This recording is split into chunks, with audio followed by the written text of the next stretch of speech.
ક્રોધનું તોફાન, નમ્રતા, વિનમ્રતા, સરળતા, વિવેકની હત્યા કરનારો હોય છે.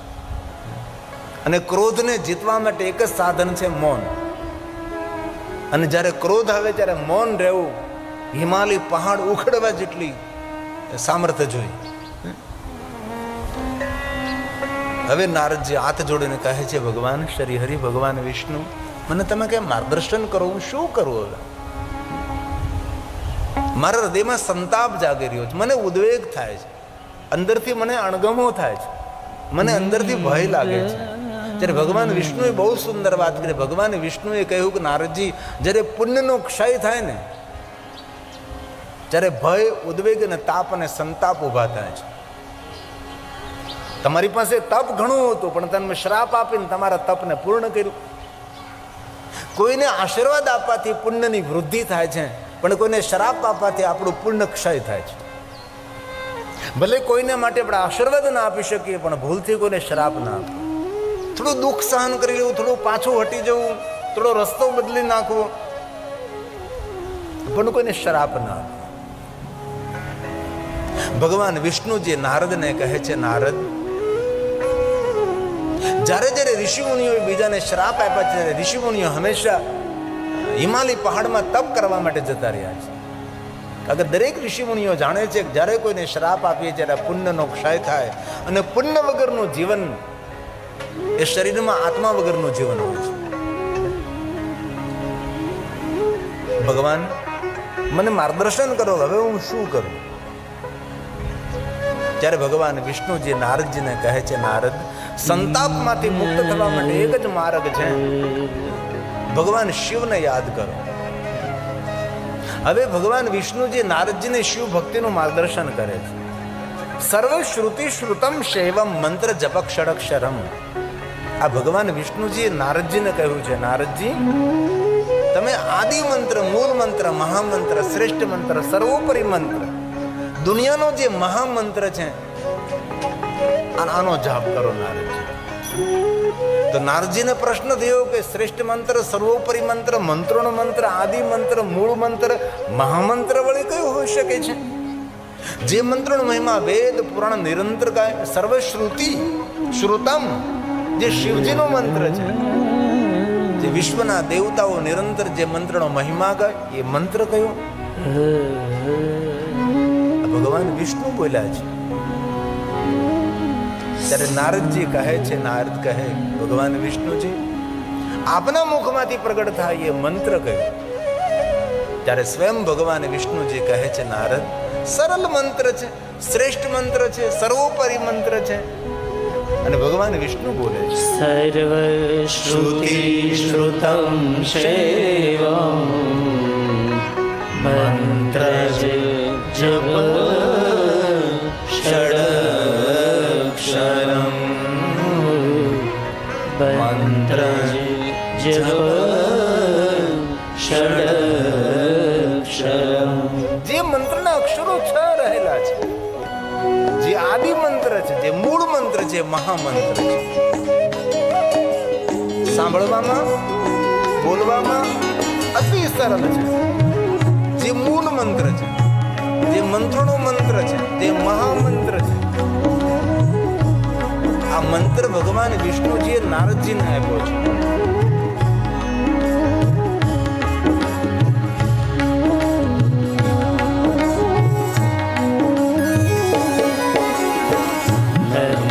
શિવાય નમઃ શિવાય નમઃ શિવાય નમઃ શિવાય નમઃ શિવાય નમઃ શિવાય નમઃ શિવાય નમઃ શિવાય નમઃ શિવાય નમઃ શિવાય નમઃ શિવાય. આદિ મંત્ર છે, મહામંત્ર છે, મંત્રોનો પણ મંત્ર છે. દરેક મંત્રનું ઉદ્ગમ સ્થાન છે, દરેક મંત્રનું જન્મ સ્થાન છે.